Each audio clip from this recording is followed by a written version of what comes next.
Jangan kau bagi notis 2 minggu, lepas tu kau berhenti 24 jam.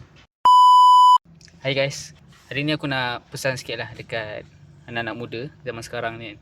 Kau kalau masuk kerja, bila sampai masa kau nak berhenti, kau berhenti secara elok. Macam mana kau masuk, macam tu kau keluar. Kau masuk secara elok, kau keluar pun secara elok. Okay? Sebab kita tak tahu masa depan macam mana, kan? Macam mana peluang kita. Boleh jadi kalau kita dah berhenti daripada tempat tu, mana tahu kita nak masuk balik tempat tu, kau dah keluar dengan cara tak elok, lepas tu kau nak masuk balik. Dia jadi macam tak kena lah kat situ. Sebab tu kalau bila kau dalam pekerjaan ni, bila sampai masa kau nak berhenti, kau berhenti cara elok.